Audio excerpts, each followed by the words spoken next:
Bonjour à toutes et tous et bienvenue sur Le Fil de l'Épée, un podcast consacré à l'histoire de la guerre et des conflits armés, une coproduction entre Le Collimateur et Parole d'Histoire, podcast associé au Rubicon, réalisé en partenariat avec le Centre des études de sécurité de l'IFRI et avec le soutien de la DGRIS du ministère des Armées.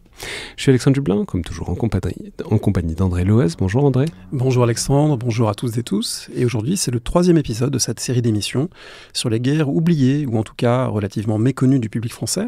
Après un premier volet autour de la guerre de la Triple Alliance au Paraguay au 19e siècle, un deuxième sur la guerre civile en Angola dans les années 1980, donc après les Amériques et l'Afrique. Nous partons aujourd'hui en Asie, en Chine plus précisément, pour évoquer ce qui est souvent présenté comme le point de départ de la grande vague d'impérialisme vers la Chine au 19e siècle, c'est-à-dire les guerres de l'opium au milieu du 19e.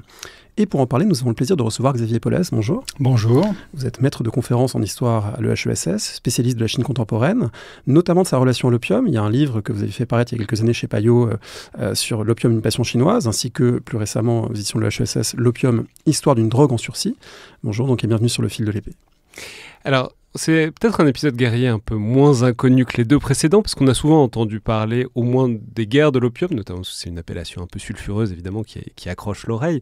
Et on a parfois l'idée que c'est le début de la soumission chinoise aux intérêts occidentaux. On a parfois le sac du palais d'été comme référence plus ou moins précise, le sac qui clôt la seconde guerre de l'opium. Mais c'est souvent à peu près tout. Et on s'est dit, je crois que c'était encore une suggestion d'un auditeur, mais qui sont comme toujours bienvenus, vous voyez que ça donne des émissions, que ça méritait donc d'entrer un peu plus dans le détail de ces guerres, de leur logique et de leur déroulement, et en fait de retracer un peu la séquence au cours de laquelle il y a surtout un profond chamboulement et une grande renégociation de la relation de la Chine à l'étranger et aux Occidentaux, mais aussi un chamboulement du pouvoir impérial qui se cristallise largement sur la question de l'opium sans s'y résumer non plus. Alors malgré tout, commençons par là, puisque cette drogue, cette substance qui va avoir une si grande importance, notamment économique par moment et par séquence pour la Chine et aussi pour les Occidentaux. Si on se replace un peu avant, donc les guerres, ça commence dans les années 1830 et ça se clôture dans les années 1860, mais au début du 19e siècle, depuis quand est-ce qu'il y a de l'opium en Chine et qu'est-ce que ça représente d'un point de vue commercial et sociétal aussi ? Alors, il faut distinguer deux choses. L'opium est présent en Chine depuis une période assez reculée, mais à titre médicamenteux, en fait. C'est quelque chose qui est utilisé pour soigner, par exemple, la diarrhée, qui est utilisé pour soigner certaines affections respiratoires, des voies respiratoires, mais qui est consommé sous forme liquide ou solide et qui n'est pas fumé. Et donc, le grand changement qui va se produire, c'est qu'à partir du milieu du XVIIe siècle, on va apprendre à fumer l'opium mélangé à du tabac, et un siècle plus tard, on va apprendre à fumer l'opium sans aucun mélange, sans aucune adultération, avec la méthode qu'on connaît aujourd'hui grâce à Hergé, la longue pipe, la lampe avec sa forme si caractéristique. Et cette forme de consommation de l'opium va se propager très rapidement au début du 19e siècle en Chine du Sud. Et pour faire face à cette demande, les Anglais, qui sont présents commercialement déjà depuis plusieurs décennies, qui sont la première puissance commerçante avec la Chine, parce qu'il ne faut surtout pas imaginer la Chine de cette époque comme une Chine fermée sur elle-même. La Chine, le commerce avec l'Asie et le commerce avec l'Europe est extrêmement actif. Il passe par Canton, par la ville de Canton uniquement, mais est néanmoins extrêmement actif. Et donc la Chine, les Anglais, vont commencer à s'apercevoir que pour équilibrer leur balance commerciale qui est très déficitaire, les Anglais sont très demandeurs de thé, sont demandeurs de porcelaine, de soieries, et en échange, en fait, la Chine reçoit assez peu de marchandises d'origine britannique, et donc on est obligé de solder la différence avec de l'argent métal, qui provient par des circuits commerciaux assez compliqués d'Amérique du Sud. Et donc, ils se rendent compte, ces commerçants britanniques, que le marché chinois est très élastique en matière d'opium. C'est-à-dire que les quantités d'opium arrivent de plus en plus importantes sur le marché chinois, et le marché chinois est capable de les absorber. Et donc, c'est très amusant. Vous dites, à un moment, ils ont pensé au ginseng. Oui. Parce qu'ils se sont dit, en fait, ça pèse rien et tout, c'est super pour transporter, ils en veulent. Puis alors, ils se sont aperçus qu'en fait, quand on amenait beaucoup de ginseng, le prix baissait, donc ça marchait pas très bien. Par contre, l'opium, manifestement, quand on écoule de l'opium en Chine, la consommation augmente, donc les prix peuvent être à peu près stabilisés. C'est exactement ça. Le ginseng a été une petite parenthèse un peu oubliée, qui venait du Canada en partie, si je me souviens bien. Et donc l'opium, au contraire, continue la demande est élastique. Et donc cet opium a un énorme avantage pour les Anglais, c'est que l'opium est produit dans la vallée du Gange, qu'ils contrôlent depuis plusieurs décennies, au début du 19e siècle. Et donc, ce qui va se passer, c'est que les cargaisons d'opium vont arriver clandestinement, parce que c'est une marchandise de contrebande, dans la région de Canton, et vont trouver à s'écouler, et en échange de quoi les marchands britanniques repartent avec les cales pleines de thé, de porcelaine et de soieries. Cette présence commerciale de plus en plus forte des Britanniques à travers l'opium rencontre, de l'autre côté, une opposition croissante d'un empire, d'une dynastie, la dynastie Qing, Q-I-N-G, là on dit plutôt Qing, dynastie mandchoue du nord de la Chine, qui va beaucoup miser sur sa capacité à freiner ce commerce, sa capacité à faire respecter ses interdictions avec des empereurs, pas visiblement de très très bons empereurs dans tous les domaines, mais en tout cas qui souhaitent réaffirmer le pouvoir impérial. Et donc là, entre la logique de diffusion commerciale des Britanniques et la logique de réaffirmation du pouvoir impérial chinois, se noue un conflit dans les années 1830. Oui, vous avez raison de souligner que les empereurs sont un petit peu... font un peu pâle figure au début du 19e siècle par rapport aux trois grands empereurs qui ont marqué le début de l'ère mandchoue. Donc la domination des Mandchous, ça commence en 1644. Donc les trois grands empereurs, c'est Kangxi, Yongzheng et Qianlong. Et à ces trois grands empereurs vont succéder des figures un peu plus ternes, effectivement. Donc le premier, Tao Guang, qui va être le premier acteur lors de la guerre de l'opium. Et effectivement, même si l'opium était interdit depuis le début du 18e siècle, Tao Guang va initier une politique vraiment ferme de prohibition stricte, et c'est cette dynamique qui va engendrer la guerre de l'opium, la première guerre de l'opium. Prohibition à cause du coût social ou tout simplement parce que ça défie une autorité impériale? Alors ce qui est passionnant de voir, c'est qu'en fait, au milieu des années 1830, dans les plus hautes sphères politiques de la Chine, va se produire un débat d'idées, savoir est-ce qu'on a intérêt à légaliser l'opium pour en faire des recettes fiscales, pour en tirer des recettes fiscales, et essayer de substituer aux opiums importés d'Inde de l'opium produit en Chine.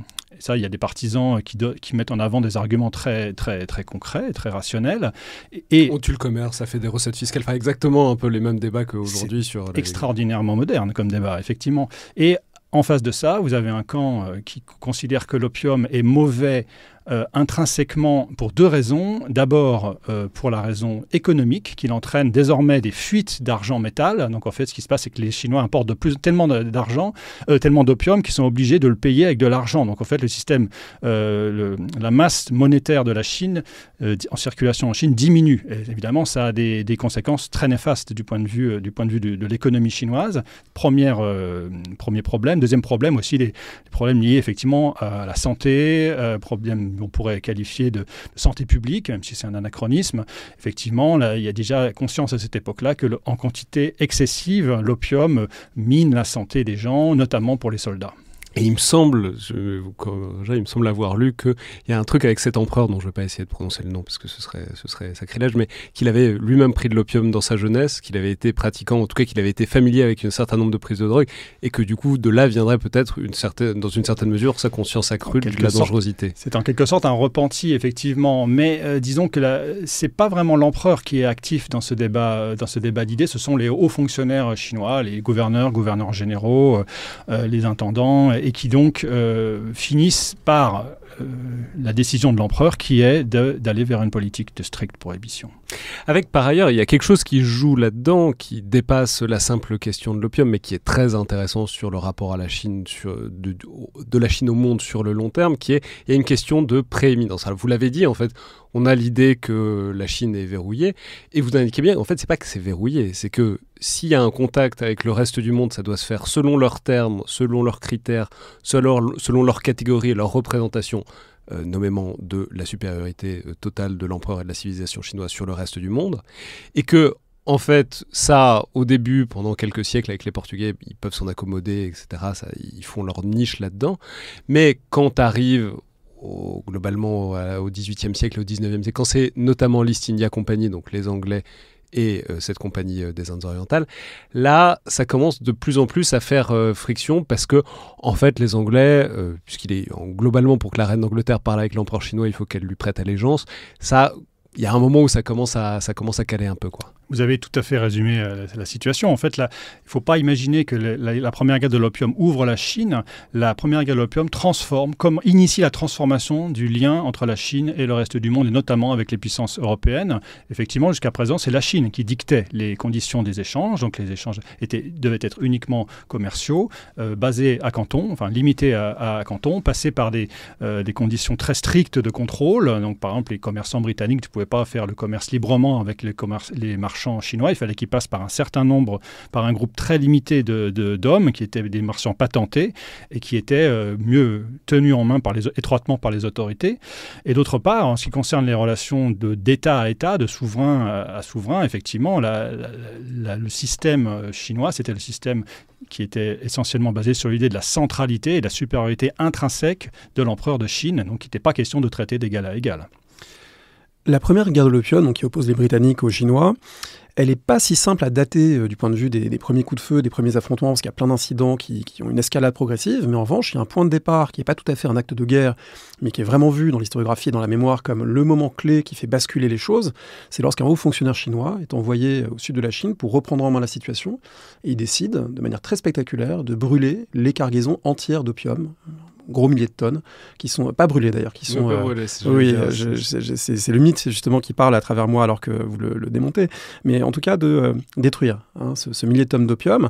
C'est le 3 juin 1839, un jour d'ailleurs qui a été commémoré par la suite dans la Chine nationaliste comme le jour de la destruction de l'opium, donc il y a vraiment un point de départ symbolique extraordinairement fort.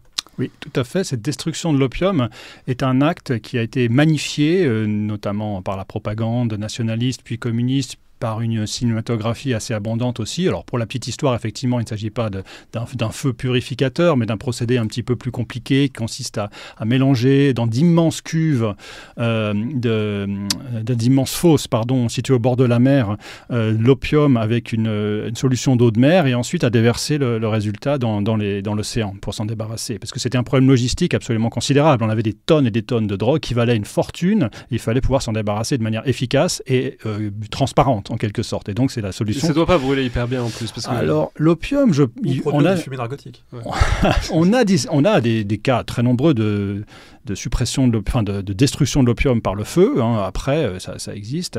Mais je ne sais pas pour quelle raison, pour une quantité aussi énorme, c'est la solution qui n'a pas été retenue. Alors, pour ce qui est effectivement de la complexité du mécanisme de déclenchement de la guerre de l'opium, la difficulté de trouver un événement... Parce qu'on peut préciser aussi, dans votre livre, il y a tout un passage.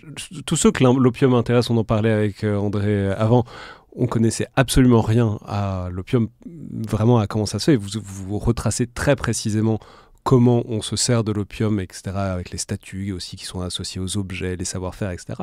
Mais il se trouve que par ailleurs, l'opium, même quand c'est brûlé, c'est encore recyclé, parce que même l'opium brûlé fait de l'opium de deuxième catégorie, etc. Donc on peut imaginer aussi qu'il y aurait probablement... C'était pas le meilleur moyen de faire table rase en quelque sorte du truc. Vous avez dit, effectivement, à mon avis, vous avez trouvé la solution. Je n'avais pas pensé dans un premier temps à un brûle-pourpoint comme ça, mais effectivement, l'opium, après avoir été consommé, produit une substance qui s'appelle le dross. C'est le cendre de l'opium qui contient toujours de la morphine et qui est recyclée, effectivement. Donc, c'est doit être probablement que c'était une des raisons pour laquelle une destruction par le feu n'aurait pas convenu. Est-ce qu'on peut dire un mot de ce personnage de Lin Zexu, qui est ce haut fonctionnaire chinois qui prend en main la question de l'opium et qui, du coup, acte le déclenchement des hostilités? Lin Zexu est un très haut fonctionnaire dont la carrière est absolument rectiligne, météorique, jusqu'à la première guerre de l'opium. C'est quelqu'un qui va progresser très rapidement dans la hiérarchie, quelqu'un qui est très bien noté par l'empereur, notamment Taoguang, qui réussit à peu près tout ce qu'il entreprend dans les postes précédents qu'il occupe, et donc, et qui également, bien sûr, dans le grand débat qui a agité les hauts fonctionnaires du milieu des années 1830, s'aligne avec les prohibitionnistes.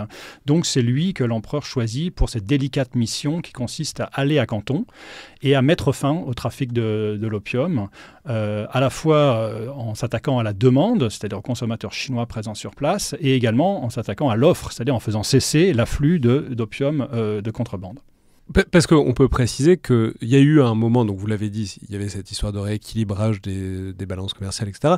Il y a aussi un truc important qui est que, en fait, dans les années 1830, c'est après la suppression de l'East India Company, et du coup, il y a une multiplication vertigineuse des marchands et une baisse monumentale aussi du prix de l'opium, ce qui fait que, ce je me souviens plus, mais il me semble que le chiffre que vous indiquez, c'est 50% quasiment du commerce avec la Chine en valeur, c'est de l'opium à ce moment-là. Donc on voit que c'est un commerce complètement océanique et qui prend une proportion macroéconomique monstrueuse, quoi. Tout à fait. Le commerce de l'opium explose dans la fin des années 1820, début des années 1830, en partie parce que la l'East India Company va donc être supprimée. Et l'East India Company ne trafiquait pas elle-même l'opium, puisque c'était une compagnie qui avait pignon sur rue et qui voulait garder de bonnes relations avec la Chine.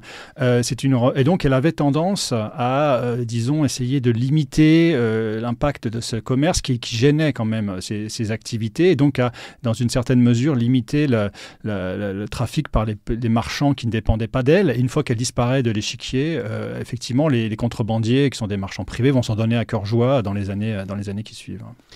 Si on retraverse le globe et qu'on va à Londres, le Premier ministre Palmerston, les intérêts commerciaux, les intérêts militaires aussi, géopolitiques, l'affront fait aux Britanniques, pas seulement une question de destruction d'une valeur considérable, mais aussi l'idée qu'on s'en est pris en quelque sorte à la dignité de sujet de Sa Majesté, ça provoque une escalade là aussi vers une logique guerrière. Il faut revenir un tout petit peu en arrière en fait, parce que l'opium qui est détruit par Lin Zexu, donc c'est d'énormes quantités détruites par Lin Zexu en juin 1839, c'est de l'opium qui était devenu une propriété de la couronne britannique, parce que Lin Zexu avait entrepris pour précisément mettre fin à l'arrivée de l'opium clandestin, avait fait le blocus du quartier étranger à Canton, et avait exigé des marchands étrangers qui livrent leur opium, petit 1, petit 2, qui s'engagent par écrit à ne jamais recommencer à trafiquer l'opium, chose à quoi il se refusait.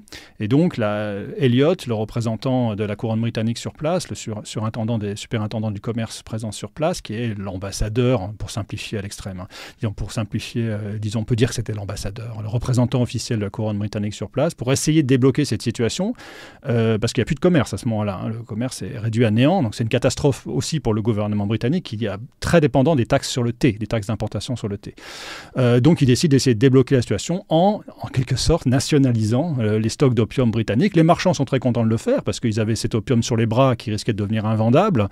Et donc, Elliot livre cet opium à Lin Zexu qui décide de le détruire. Et c'est donc pour cette raison que l'opium détruit est une marchandise qui appartient à la couronne britannique. Mais avec un truc très frappant, c'est qu'ils ne peuvent pas le dire comme ça, parce qu'évidemment l'opium, c'est pas tout à fait OK que la couronne... Enfin, ça ne peut pas être... vous avez détruit notre drogue narcotique qu'on essaye de découler à votre population, donc c'est intolérable, on fait la guerre. Forcément, ça doit être tourné sous des questions de prééminence, de respect, d'honneur, etc. etc. Je veux dire, c'est pas assumable non plus pour les Britanniques, ce commerce de l'opium. Effectivement, et ce qui est mis en avant aussi, c'est la liberté de commerce. Le mot-clé qu'on met en avant, c'est la Chine se refuse à laisser... c'est la grande époque du libre-échangisme. Hein. Donc, on est dans un argumentaire qui appuie beaucoup sur les obstacles qui sont faits à la liberté du commerce. Mais il ne faut pas imaginer non plus le gouvernement britannique, le monde politique britannique comme étant unanime à accepter cette entrée en guerre ou non, effectivement, de la défense d'intérêts particulièrement discutables. Il y a des débats très vifs et une grande partie de l'opinion publique et également de la classe politique s'indigne qu'on rentre en guerre de fait pour la défense d'intérêts de contrebandiers d'opium. Cette guerre qui démarre donc d'abord de façon larvée, puis de manière beaucoup plus considérable avec l'envoi d'une flotte, une véritable flotte de guerre par les Britanniques en 1840, elle oppose deux armées assez dissemblables. Et en préparant cette émission, on s'est demandé à quoi ressemblait l'armée chinoise de l'époque. Parce que l'image qu'on peut en avoir, c'est effectivement un empire qui a raté le tournant de la modernisation militaire, qui a pu incarner la France napoléonienne ou la Navy de Wellington, enfin plutôt la Navy de Nelson et puis l'armée de Wellington. Mais du coup, ça ressemble à quoi? Face aux Britanniques, on pourra revenir peut-être sur la flotte britannique après, l'armée chinoise à l'époque, en termes d'armement, en termes d'organisation. Alors là, on va distinguer par commodité l'infanterie, l'armée de terre et la marine.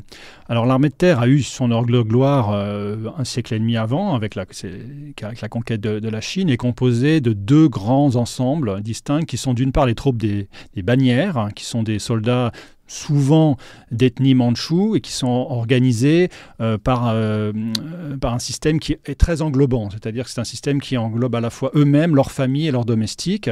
Et ils sont répartis à travers tout le territoire par garnison. Et donc, c'est en quelque sorte les serviteurs les troupes les plus fidèles à la dynastie, celles qui sont aussi les mieux traitées du point de vue de la solde et aussi du point de vue de l'armement, mais qui ont, il faut bien le dire, dans les dernières décennies du XVIIIe siècle, beaucoup perdu de leur efficacité, qui sont devenus très corrompus, l'entraînement se fait de moins en moins bien. Et il y a une autre partie des troupes chinoises qui s'appelle les bannières vertes, qui elles sont l'étendard vert, qui elles sont des troupes chinoises, donc des Han, et qui sont, pour simplifier, les troupes qui étaient les troupes des Ming à la sortie à un moment où la dynastie a été renversée par les Qing, ont été reversées dans les troupes Qing et donc ont été réutilisées. Et eux, apparemment, étaient encore pires, encore plus désorganisés que les troupes des bannières. Et du point de vue de l'armement, effectivement, la Chine n'a pas du tout pris le tournant qu'ont pris les armées européennes à la fin du XVIIIe siècle et au début du XIXe. L'artillerie est extrêmement primitive comparée à ce que peuvent mettre en face les Britanniques ou d'autres puissances européennes. Et probablement que l'écart est encore plus vertigineux au niveau de la marine. C'est-à-dire qu'il n'y a absolument pas, là, il n'y a vraiment absolument aucune commune mesure entre la marine que la Grande-Bretagne est capable d'aligner, parfaitement tactiquement très au point, techniquement très au point, avec une artillerie embarquée très puissante, avec la flotte chinoise, qui est une flotte essentiellement construite pour lutter contre la piraterie, qui est très peu développée, très mal entretenue, très mal financée, et qui va être systématiquement balayée sans la moindre difficulté par les troupes, la flotte britannique, alors que sur Terre, parfois, il y a quand même, du fait de la différence d'effectifs, parce que les troupes chinoises sont quand même extraordinairement plus nombreuses que ce que les Britanniques peuvent aligner, sur Terre, il y aura parfois des difficultés plus grandes pour les Britanniques. Oui, justement, on peut peut-être le dire. Enfin, c'est vraiment... Les Anglais sont maîtres des mers, donc ils font un embargo, mais qui marche extrêmement bien. Et puis, il y a aussi des steamers, maintenant des navires à vapeur. Donc, en fait, non seulement ils sont les maîtres des abords de la Chine, donc ils tuent tout le commerce de la Chine avec le monde et aussi intra-chinois qui passe aussi beaucoup par voie maritime, mais ils peuvent aussi pénétrer très facilement dans les fleuves. Et donc, en fait, c'est pas qu'ils se mettent à prendre Pékin, etc. C'est simplement que la désorganisation est telle, notamment dans le sud de la Chine, que au bout d'un moment, l'empereur est un peu obligé de jeter l'éponge, quoi. Alors en fait, la tactique est très intelligente. La tactique britannique va prendre effectivement comme base la supériorité de la marine, et le but du jeu, ça va être de menacer l'approvisionnement de Pékin en céréales, puisque en fait le système d'approvisionnement du nord de la Chine était basé sur des convois de céréales qui venaient alimenter la ville, et l'idée c'est de se placer, de prendre des territoires, des îles notamment, qui sont situées au milieu du trajet et qui permettent donc d'étrangler, d'affamer littéralement Pékin relativement facilement, donc en profitant de la supériorité énorme dans le domaine de la marine. Une marine qui est supérieure également, en tout cas une marine dont la supériorité est fondée aussi sur le fait que les Britanniques, c'est pas leur première incursion en Extrême-Orient. Ils ont déjà une base à Singapour depuis 1819. Ils sont présents en Birmanie. Évidemment, ils sont présents en Inde depuis le début du XVIIIe siècle, même avant. Donc ça veut dire qu'il y a aussi une capacité logistique de projection. C'est pas comme lorsque le tsar de Russie doit envoyer des navires affronter le Japon en 1905 en faisant le tour de l'Afrique avec une expédition totalement démente. Là, on a une capacité de projection finalement relativement aisée d'une marine britannique approvisionnée sur place avec des bases à proximité. Vous avez tout à fait raison. La concentration de la flotte se place à Singapour avant la première guerre de l'opium. Donc il y a effectivement une base logistique qui est bien présente, qui va faciliter beaucoup les opérations pour les Britanniques. Comment est-ce que ça s'arrête ? Donc on présente souvent cette guerre de l'opium comme la soumission, la capitulation, etc.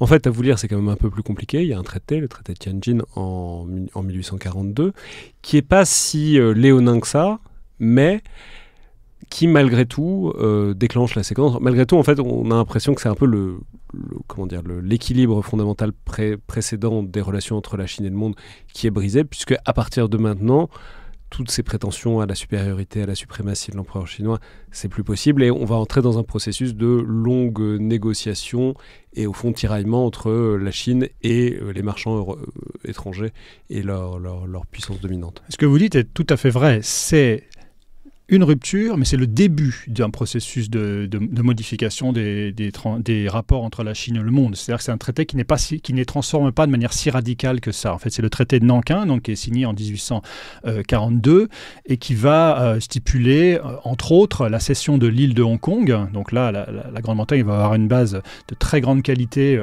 disons, à la porte de la Chine du Sud. C'est un traité qui va également stipuler l'ouverture de davantage de ports, 5 au lieu d'1. Auparavant, on avait seulement Canton, on en rajoute 4 autres. Donc, ce sont des ports où le commerce va pouvoir s'effectuer. On supprime ce que j'avais expliqué tout à l'heure, ces restrictions sur le commerce qui devaient uniquement passer par un certain nombre de marchands patentés. Là, on supprime ce système. Maintenant, les commerçants britanniques peuvent s'adresser à qui ils veulent pour commercer. Et donc, de ce point de vue-là, on peut dire qu'on a été dans le sens que voulaient les Britanniques, mais par contre, on n'est pas encore arrivé à ce qu'ils voulaient, c'est-à-dire l'égalité diplomatique qui voudrait qu'on échange des ambassadeurs de même niveau, qu'il y ait un ambassadeur britannique à Pékin et réciproquement à Londres. On a des petites modifications un petit peu anecdotiques qui sont par exemple la façon dont on doit s'adresser, un fonctionnaire anglais de même rang doit s'adresser à un Chinois, etc. Mais on n'a pas encore vraiment complètement entamé cette mue des rapports entre la Chine et les puissances occidentales. Mais ce qui fait que dans une certaine mesure, on a l'impression que les Chinois, et notamment les hauts fonctionnaires chinois, peuvent continuer à se bercer d'illusions, d'autant qu'eux, ils étaient au nord, ils étaient à Pékin, la guerre s'est plutôt passée au sud. Enfin, tout ça est un peu lointain. Ils n'ont pas vu leurs troupes se faire étamer. Enfin, il y a une sorte de... L'inertie peut encore être maintenue. Enfin, les illusions peuvent être préservées dans une certaine mesure. On n'entre pas dans ce qui arrivera quelques décennies plus tard, dans des modifications radicales pour faire face à la défaite militaire et essayer d'y remédier. Là, on est encore dans... Bon, ça s'est mal passé, mais qui sait, la prochaine fois, si ça se trouve, on les aura. Enfin, on est encore dans ce moyen terme, quoi. Oui, c'est exact. Alors, il y a quand même eu... La flotte britannique est quand même venue toquer à la porte à Tianjin, pas très loin de Pékin, au cours de la guerre de l'opium. Donc, l'alerte a été un peu plus chaude que ça. Mais il faut bien imaginer que la guerre de l'opium ne paraît pas aux yeux des élites chinoises de l'époque, elle ne paraît pas comme une catastrophe, un désastre, une menace existentielle. C'est des événements qui sont encore vus comme relativement périphériques. Et effectivement, ce que vous dites est exact. Dans le traité de Nankin, les deux parties se bercent d'illusions, en fait. Les Anglais s'imaginent qu'ils vont arriver avec leur cargaison de laine, enfin de tissu de Manchester, et qu'ils vont s'ouvrir un marché gigantesque grâce aux concessions qu'ils ont obtenues dans le traité, et que donc c'est le traité, le prélude à une ouverture sur une large échelle des marchés chinois. Donc ça, c'est leur illusion à eux. Et du côté chinois, on s'imagine au contraire qu'on avait quelques barbares assez turbulents et assez puissants quand même militairement, qu'on leur a donné quelques concessions commerciales, et comme ce sont des gens très avides qui ne s'intéressent qu'au profit, ils vont se satisfaire de ça, et que tout va continuer effectivement comme avant. Donc on est dans une dynamique d'inertie, effectivement, c'est tout à fait exact. Ouais.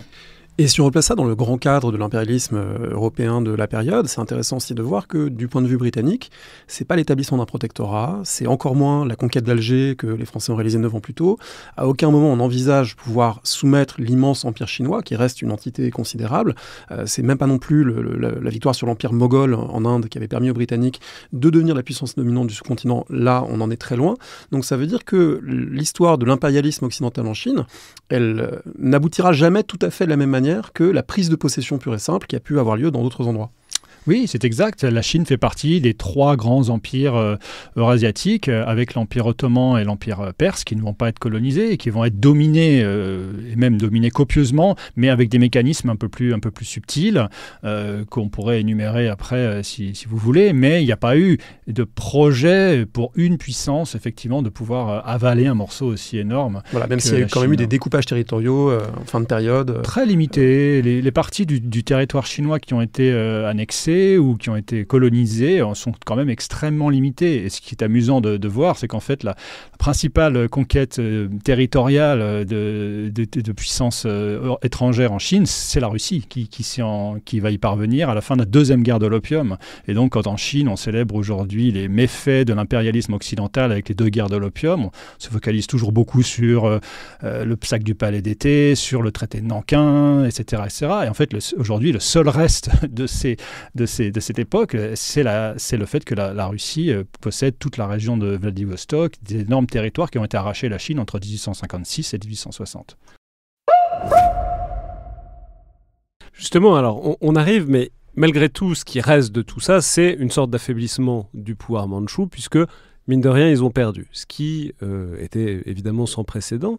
Et de là, on a dit que c'était une émission sur les guerres de l'opium, mais en vérité, c'est les guerres de l'opium et ce qu'il y a au milieu, qui est quelque chose, qui est un événement encore plus méconnu. On aurait pu en faire une autre émission, mais je trouve que ça va bien là-dedans, parce que les 2 guerres de l'opium se connectent en quelque sorte par là, et on comprend la deuxième par là. C'est ce qu'on appelle la révolte des Taiping, qui est un événement qui est, je crois, complètement inconnu, ou au moins très très méconnu en France, qui est certes une révolte interne, mais qui s'articule évidemment avec ce contexte international, et qui est un truc invraisemblable par le nombre de victimes. Oui, c'est la guerre la plus meurtrière du 19e siècle. Voilà.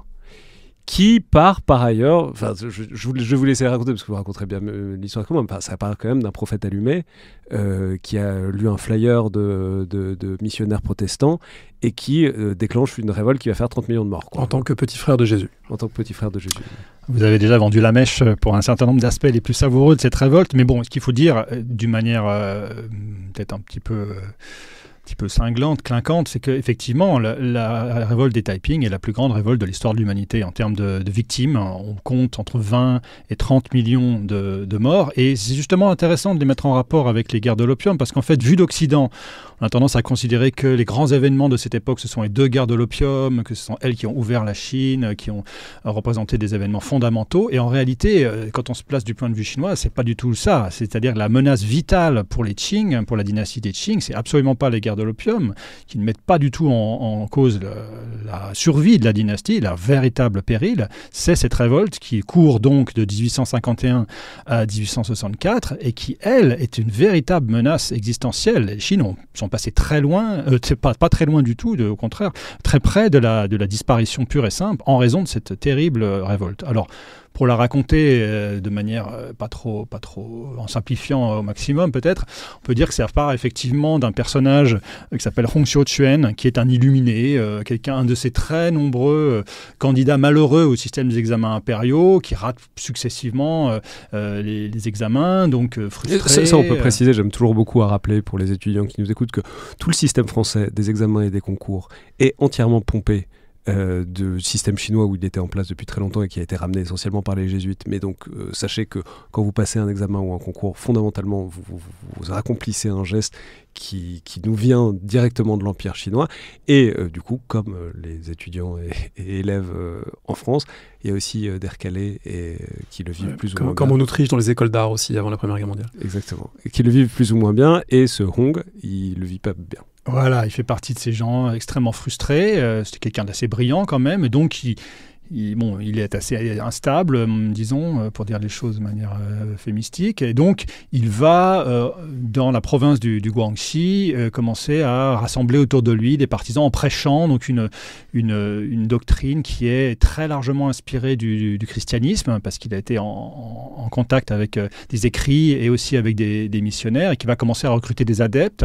Et quand on va basculer vers les années 1850-51, ce mouvement va prendre un tournant beaucoup plus politique. Ils vont devenir hostiles à la dynastie en place, à la dynastie des Qing, anti-mandchou, donc contre cette ethnie qui dominait la Chine de l'époque, et ils vont déclarer, donc proclamer en 1851 le royaume céleste de la grande paix, donc Taiping Tiankuo. Et à partir de là, militairement, ils vont devenir très rapidement une force avec laquelle il va falloir compter, même plus que compter, puisque en 1853, ils conquièrent Nankin, qui est une ville extrêmement importante, permanente, et ils vont se déverser dans la vallée du Yangtze, qui est le poumon économique du pays. Ils vont même pousser jusqu'à quelques dizaines de kilomètres de Pékin en 1854. Là, ils vont être arrêtés. Mais ce qui est important de voir, c'est qu'ils vont s'installer durablement au cœur du pays, dans les provinces du Bas-Yangtze, et ils vont rester là une dizaine d'années, et il va y avoir une guerre permanente. Ce qu'il faut bien voir avec une autre différence justement avec les guerres de l'opium, c'est que les guerres de l'opium, il n'y a pas beaucoup de morts en fait, c'est quelques dizaines de milliers de morts, c'est un balai diplomatique, de temps en temps quelques affrontements, etc. Alors que là, c'est pas du tout le cas. On a 10 années de combats intenses, incessants, et qui vont donc faire énormément de morts, sans compter les effets collatéraux sur évidemment les populations civiles. La dynastie mandchoue réagit après des premières années particulièrement difficiles où on a l'impression que elle va s'écrouler. On lève des troupes plus efficaces, on réorganise des forces militaires plus efficaces, on demande de l'aide un petit peu aux étrangers en matière d'armement, etc. Et finalement, et aussi bien aidé par le fait que les Taiping vont se diviser en querelles internes, vont s'entretuer à plusieurs reprises, ils vont finalement parvenir, avec énormément de difficultés, avec énormément de victimes, à triompher d'eux en 1864. Mais voilà, 30 millions de morts quand même. Ouais, et puis ce qui est intéressant là-dedans, c'est que les Occidentaux, contrairement à ce qu'on pourrait penser que d'un point de vue missionnaire, ils disent « Ah là là, c'est une révolte chrétienne ». Pas du tout. C'est mauvais pour le business, donc ils sont plutôt du côté du pouvoir mandchou, quoi. Alors peut-être qu'il faut être un petit peu plus nuancé là.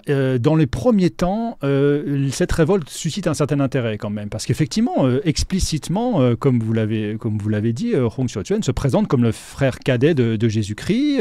Les 10 commandements de l'Ancien Testament ont force de loi dans l'état des Taiping. Les Taiping sont des puritains qui sont hostiles au bouddhisme, hostiles au confucianisme, hostiles au taoïsme. Et donc, il y a une coloration chrétienne qui a l'air effectivement plutôt sympathique dans les milieux missionnaires ou même certains milieux diplomates européens, mais très vite, au bout de quelques années, on va se rendre compte des dérives. C'est un état totalitaire, les Taiping, c'est absolument terrible. Hein. L'ordre social qu'il impose, c'est un ordre social très rude, très difficile. Et donc, progressivement, on va se mettre à réaliser que l'intérêt bien senti des puissances occidentales, c'est plutôt le maintien de la dynastie des Qing. On ne va pas l'aider sur une très large échelle. Simplement, il va y avoir un appui essentiellement logistique en fournissant de l'armement contre monnaie sonnante et trébuchante. Il ne faut pas non plus imaginer autre chose. Et donc, mais au total, je pense qu'il ne faut pas exagérer l'importance de l'influence des pays occidentaux dans cette guerre. Ça a vraiment été une affaire purement chinoise quand même. Et juste petite question par curiosité, parce que je n'ai pas vu ce détail. Comment il a fini, Hong ? Alors, il meurt de maladie, je crois. Bon, il était devenu vraiment complètement fou dans les dernières années, mais je crois me souvenir qu'il est mort de maladie dans les quelques mois ou quelques années avant la chute de sa capitale en 1864. Alors vous l'avez dit, un investissement occidental assez minimal. Malgré tout, c'est quand même aussi une occasion de pénétration d'armes à feu modernes, parce que, y compris les Taiping, d'ailleurs, c'est un peu une aubaine. Maintenant que le commerce a été, suite à la première guerre de l'opium, un peu plus libéralisé, finalement, ça permet à certains d'armer, y compris les deux camps, en disant on va maintenir un empire Qing affaibli plutôt que les Taiping complètement allumés, mais en même temps, ça peut quand même nous permettre d'écouler un certain nombre de munitions et d'armes. S'il y a des choses qui se vendent bien, effectivement, à cette époque, ce sont les armes modernes, les armements modernes. Donc, les troupes réorganisées des Qing, notamment sous la houlette d'un grand mandarin qui s'appelle Sun Guofan, qui va organiser des troupes recrutées localement et va essayer de les équiper avec du matériel beaucoup plus moderne, effectivement. Et ensuite, quand on va basculer dans les années 1860, on va avoir une politique des Qing qui va être ce qu'on appelle la politique de l'auto-renforcement, donc Ziqiang, qui va consister effectivement, l'idée c'est prenons aux Occidentaux ce qui fait leur force, c'est-à-dire les techniques militaires, les armements, l'industrie lourde, adaptons ça à la Chine, prenons la mesure de ces techniques et comme ça on arrivera à leur faire face. Ça ne va pas marcher, mais c'est l'idée. Petite parenthèse sur Hong, en ayant vérifié, apparemment il serait mort de maladie, mais pas n'importe laquelle, d'une indigestion en ayant mangé des herbes et des racines au moment de la famine qu'il avait lui-même très largement contribué à provoquer depuis une quinzaine d'années. Donc il y a une forme de justice minimale, disons, de ce point de vue-là, puisque la population réduite à la famine, lui-même donnant l'exemple, mangeant des herbes et en mourant. Justice poétique. Du coup, tout ça présente quand même le contexte favorable pour les appétits européens et pour redéclencher quelque chose, puisque on l'a dit, la première guerre de l'opium, c'était quand même un peu arrêté sur un malentendu, tout le monde pensant que ça allait marcher pour eux. En fait, donc ces années, le mi-temps, disons, de la décennie 1850, ce moment où les Taiping sont vraiment un peu partout et où ils avancent vers le nord, c'est le moment que les Européens choisissent, notamment les Britanniques, mais cette fois ils sont pas seuls, ils font appel notamment à la France. C'est le moment qu'ils choisissent pour pousser leur avantage et pour lever le malentendu aux dépens des Chinois. Alors les Britanniques, effectivement, se rendent compte que le traité de Nankin a été taillé un peu court, assez rapidement. Les Français ont signé peu de temps après avec la Chine un traité tout à fait similaire à Whampoa, les Américains aussi, et donc les Britanniques vont chercher un prétexte pour rentrer en guerre contre la Chine une seconde fois et pour obtenir des concessions plus larges. Ils vont se saisir d'un prétexte vraiment très fallacieux. Il faut aussi vraiment faire la part de l'acrimonie spécifique des représentants britanniques sur place. On a quelqu'un qui était une véritable teigne, qui était Parkes, le consul britannique à Canton, qui ne rêve que d'une deuxième guerre, effectivement, pour régler les comptes avec les Chinois. Donc en fait, il va s'emparer d'un prétexte tout à fait fallacieux, un navire de contrebande qui aurait battu pavillon britannique et qui aurait été contrôlé avec un manque de respect au pavillon. Enfin, c'est totalement inventé, c'est une histoire totalement inventée. L'honneur, c'est toujours très pratique pour déclencher les guerres. Là, effectivement, c'est un cas particulièrement typique. Et donc, on va rentrer en guerre sous ce prétexte. La France, elle, a un autre prétexte tout aussi léger, c'est la mort d'un missionnaire français, le père Chapdelaine, dans la province du Guangxi, où il n'avait absolument pas le droit de se trouver, et qui va être monté en épingle pour justifier la participation de la France à la Deuxième Guerre de l'opium. La France de Napoléon III à l'époque. Oui, tout à fait. Mais alors du coup, donc ça commence, et encore une fois, on a l'impression que c'est quand même pas des guerres extrêmement intenses, en tout cas pendant quelques années.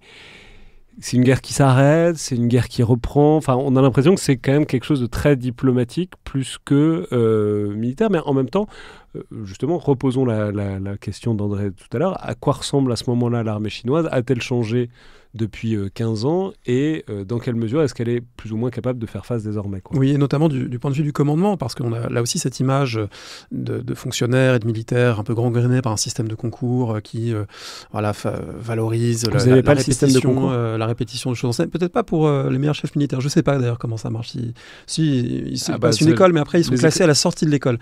Le classement d'entrée et le classement de sortie, c'est peut-être une différence.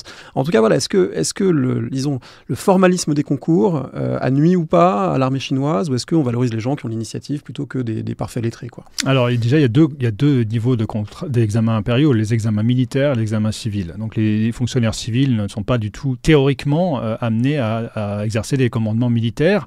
Ce que je dis est assez inexact, puisque vous avez le cas de Zhang Guofan que j'ai donné tout à l'heure, qui est un mandarin tout à fait civil et qui va se convertir en chef de guerre pour sauver la dynastie, en fait. Mais d'une manière générale, normalement, les chefs de guerre sont des personnes qui passent pas par le système d'examen civil, sachant qu'il y a une différence de prestige quand même. Les fonctionnaires civils sont infiniment plus valorisés, plus prestigieux, évidemment, et les concours aussi.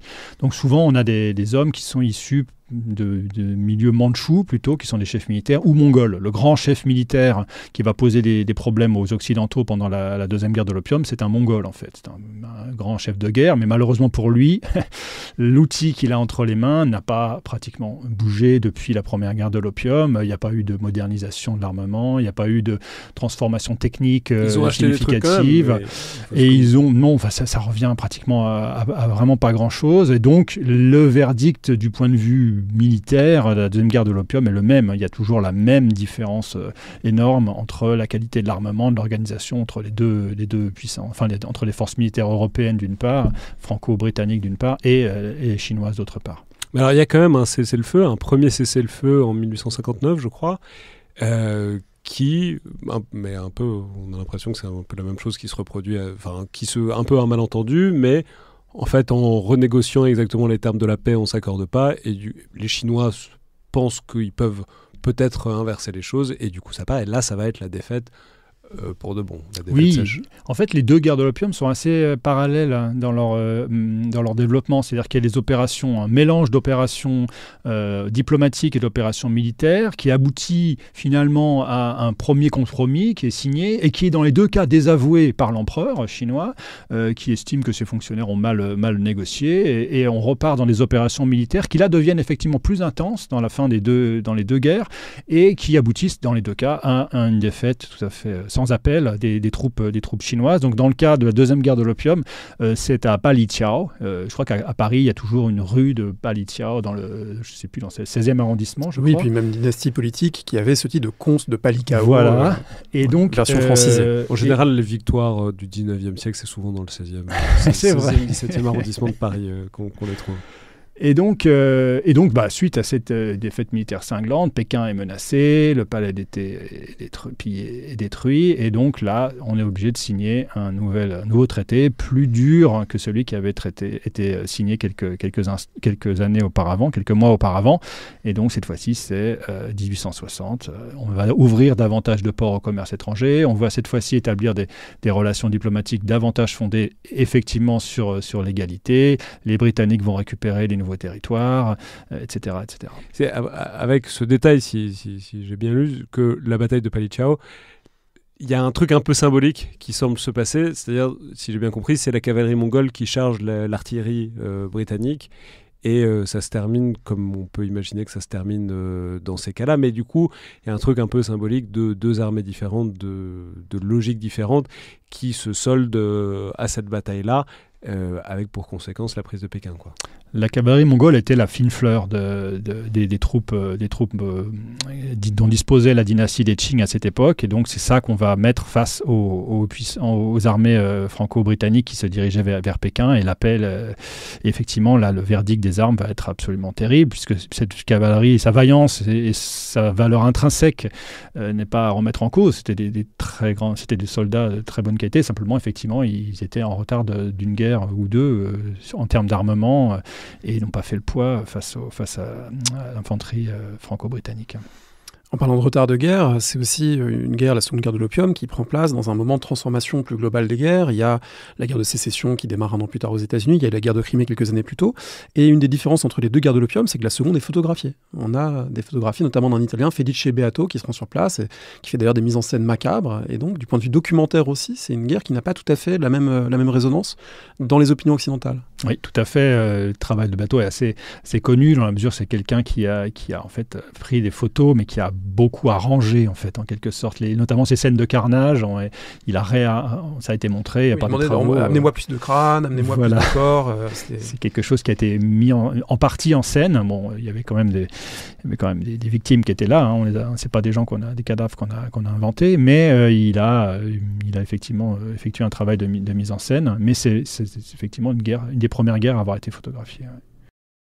Ouais. Alors peut-être on peut peut-être s'arrêter juste une seconde sur le sac du Palais d'été, qui est quand même un événement on en parle un peu plus avec les logiques de restitution, avec qui sont autour de tensions diplomatiques qui reviennent autour d'une relative égalisation des rapports diplomatiques entre la France et la Chine. Mais on en parle un peu, on n'en parle toujours pas énormément de ce sac du Palais d'été, ce qui est sans contexte le plus grand butin du 19e siècle, le plus grand pillage du 19e siècle. Faudrait voir si sur la longue période, je ne sais pas si à part les palais de Moctezuma, on trouve beaucoup d'équivalents. Mais c'est quand même... À l'époque d'Alexandre, on va dire le pillage des trésors perses. Voilà. Mais c'est quand même un truc de... tout le monde devient très très riche en très très peu de temps à travers cet événement. Donc peut-être replacez-nous. Pourquoi c'est si frappant? Pourquoi c'est si choquant aussi? Nos musées aujourd'hui, effectivement, sont, notamment si vous allez à Londres aussi, sont pleins de pièces à conviction qui ont été prises dans ce palais d'été. Alors néanmoins, il faut quand même... Pourquoi est-ce que les Occidentaux pillent et détruisent le palais d'été? En fait, la raison, c'est quand même qu'il y a eu une reprise à un moment des opérations diplomatiques, on a donc envoyé, si je me rappelle bien, une douzaine ou une quinzaine de négociateurs, et que ces négociateurs ont été capturés, torturés et pour une partie tués par la partie chinoise. Et donc, c'est une mesure de rétorsion. Alors, à ce moment, il y a un débat au niveau du commandement franco-britannique. Qu'est-ce qu'on peut faire ? Il y a des gens qui proposent de piller, brûler Pékin. Alors, là, il y a quelques gens qui disent qu'il vaudrait mieux viser plus directement l'empereur qui est responsable de ça. Et donc, parce qu'on peut rappeler que le palais d'été n'est pas exactement à Pékin. C'est à une quinzaine de kilomètres. À côté, c'est pas la cité interdite, quoi. Voilà, c'est pas habité par une population de gens du commun. Il y avait des serviteurs, il y avait des dignitaires, etc., mais ce n'était pas peuplé par des gens du commun. Donc en fait, c'est pour ça qu'on décide de s'emparer du palais d'été et ensuite de le brûler. Donc c'est une mesure de rétorsion à l'encontre d'une pratique, effectivement, qui était très condamnable, qui était de torturer et d'assassiner une partie des émissaires qui avaient été dépêchés pour des négociations avec les Chinois, la partie chinoise. Toujours des histoires de protocoles et de pratiques diplomatiques depuis le début. Et notre ami Harry Parkes, je vous ai parlé de ce consul britannique dont j'ai parlé, qui était à l'origine du début de cette guerre de l'opium, la deuxième guerre de l'opium, était parmi ces diplomates qui ont été capturés. Est-ce que vous connaissez Looty, le chien ? C'est le chien pékinois qui a été ramené du sac du palais d'été par un officier britannique à la reine Victoria. Et en fait, la vogue des Pékinois dans la bonne société européenne au XIXe siècle vient d'un chien dont le petit surnom était Looty, ce qui veut dire littéralement butin ou butinou en anglais. Et il a même son tableau officiel à la cour britannique, posant à côté d'un vase chinois. Et voilà, c'est devenu l'animal de compagnie Victoria, ce qui est quand même un symbole assez frappant de ce que veut dire l'appropriation, voilà, du butin, y compris au sens propre du terme. Et surtout, la bonne conscience relative avec laquelle ces troupes se sont liées à ces actes de pillage et où les opinions publiques occidentales, on a toujours en tête la lettre de Victor Hugo qui flétrit les deux brigands marchant main dans la main. En fait, Victor Hugo en a surtout à Napoléon III. C'est surtout donc là, je vais préciser pour les auditeurs, André est en train de nous montrer des photos de chiens sur son ordinateur. D'accord. Une peinture plus exactement d'un peintre de cour britannique. Parce qu'en fait, quand Victor Hugo flétrit donc le sac du palais d'été, il essaye d'aller à l'encontre de ce qui est présenté comme un grand succès militaire et finalement diplomatique du Second Empire.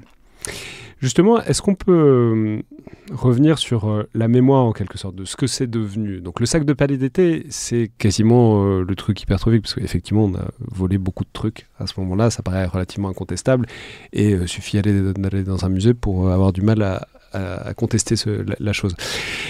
Mais plus généralement, alors d'abord, peut-être justement, restons une seconde sur ce sac du palais d'été, parce qu'on voit actuellement qu'il y a une sorte de rééquilibrage, ou en tout cas qu'il y a, disons, les Chinois ont des choses à faire valoir désormais là-dessus, et ils ne se privent pas de le faire, donc ça va avec un changement des rapports de force sur la scène internationale d'une manière générale, mais voilà, qu'est-ce que ça dit, et qu'est-ce que ça dit plus généralement peut-être de la mémoire et de ce que ces guerres de l'opium sont restées dans la construction politique de la Chine ultérieure, quoi. Mais en fait, le sac du palais d'été, c'est l'événement que la Chine met à l'usage de son opinion publique en avant systématiquement quand on parle de la seconde guerre de l'opium. C'est toujours en quelque sorte un geste archétypal de l'avidité, de la cupidité, du manque total de scrupules des Occidentaux. Et donc, à ce titre-là, ce sac du palais d'été éclipse un petit peu tout ce qui se passe autour, les autres opérations militaires. Et effectivement, aujourd'hui, quand vous allez visiter Pékin et la zone du palais d'été, vous avez toujours des écriteaux qui vous rappellent que cet endroit a été détruit par les troupes franco-britanniques, cet endroit a été détruit par les troupes franco-britanniques, etc.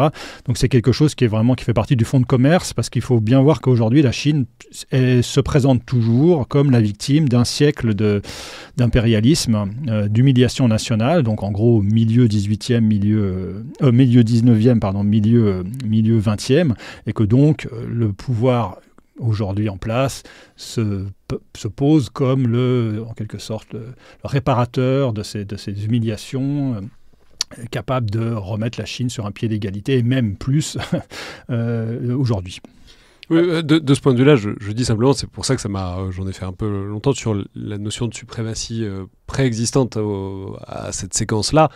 C'est-à-dire, on a l'impression que D'ailleurs, c'est une question. Est-ce que c'est l'idée du statu quo ante, enfin en tout cas l'idée de cette supériorité, notamment civilisationnelle chinoise, qui était si ancrée manifestement au début du 19e siècle, n'est pas en train de revenir un peu, en tout cas leur position de minorité, en tout cas de plutôt victime du système international, ça très clairement ils veulent en revenir. Est-ce que c'est un peu cette idée-là qui préexistait à toute cette séquence-là, qui a en tête dans disons, le changement de rapport de force actuel, quoi.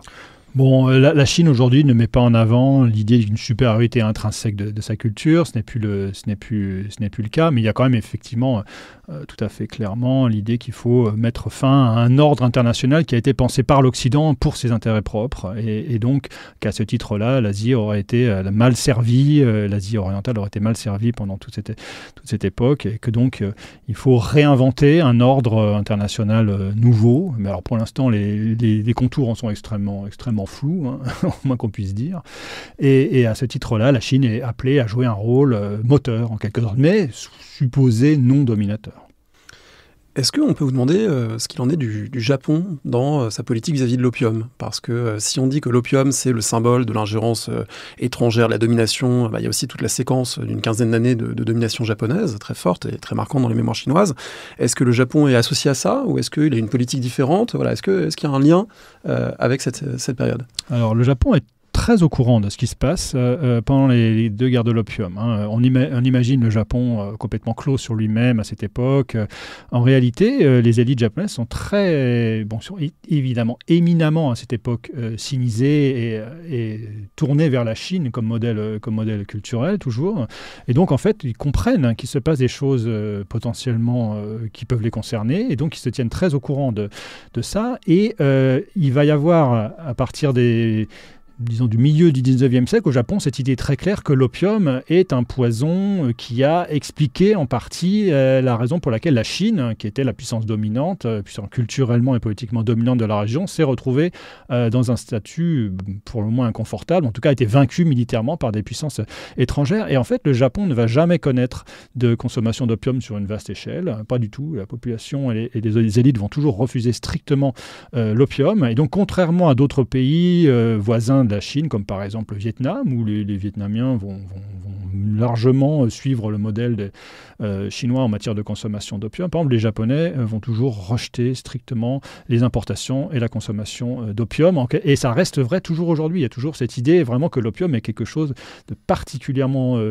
disons, dangereux, vicieux, susceptible de déboucher sur un affaiblissement à la fois de la personne et aussi du corps politique. Mais du coup, quand ils s'occupent Nankin ou Shanghai dans les années 1930-1940, qu'est-ce qu'ils font du trafic ? Ils le captent, ils l'interdisent ? Ils font ce que font toutes les autorités dans les années 1930, c'est-à-dire qu'ils utilisent les circuits de l'opium à leur profit. Ils en captent les recettes fiscales, et avec une différence même, on peut le dire, c'est qu'en fait les Japonais, pendant la deuxième guerre sino-japonaise, 1837-1845, en fait, ils vont...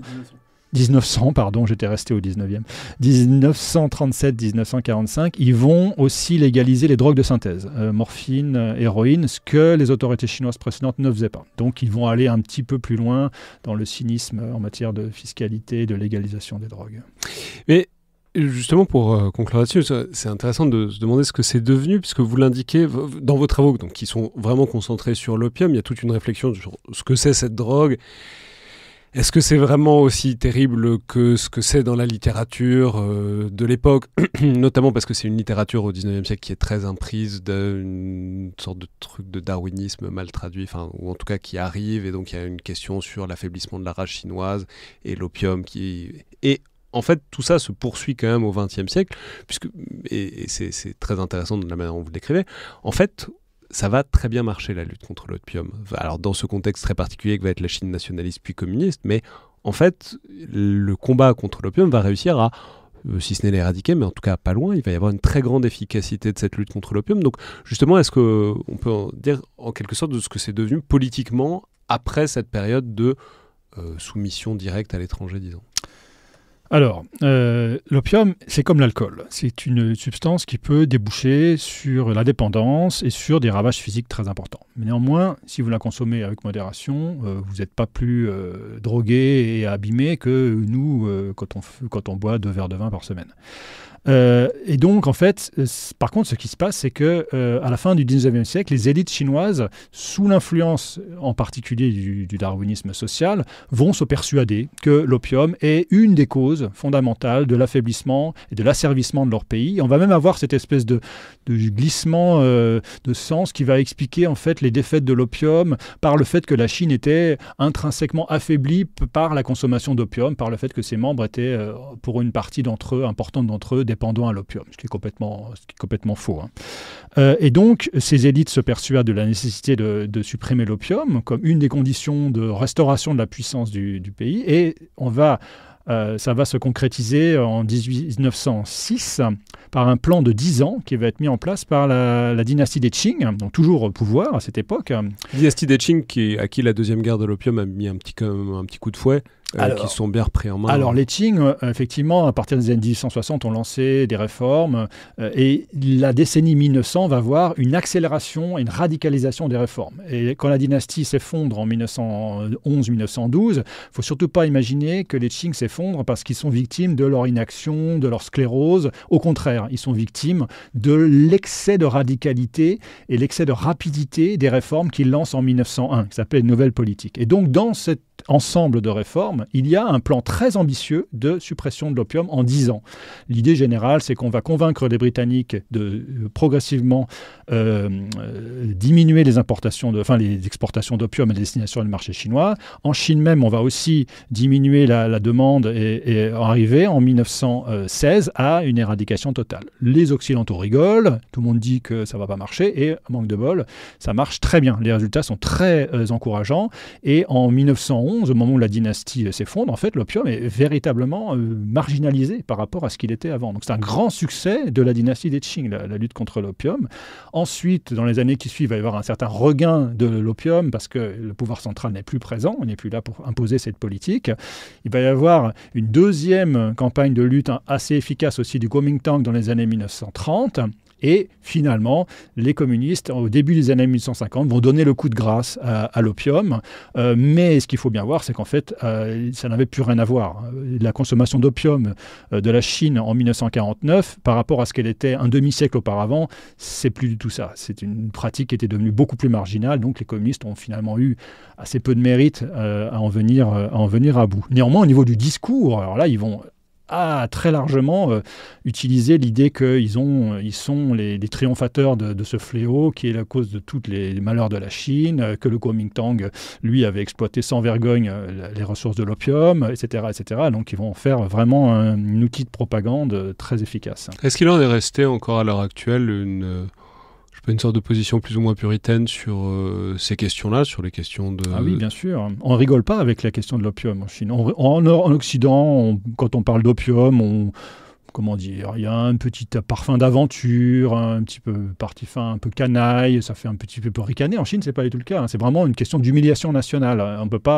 On rigole pas du tout avec ça. Donc il n'y a pas de pipe à opium dans les gift shops? Non, pas du tout. C'est pas un sujet de plaisanterie. Merci beaucoup Xavier Paulès. On rappelle que vous êtes historien de la Chine. Vous avez notamment signé l'opium, histoire d'une passion chinoise, également l'opium, histoire d'une drogue en sursis, ainsi que le volume 1912-1949 dans la belle Histoire générale de la Chine aux éditions Les Belles Lettres. Merci à vous. Au revoir.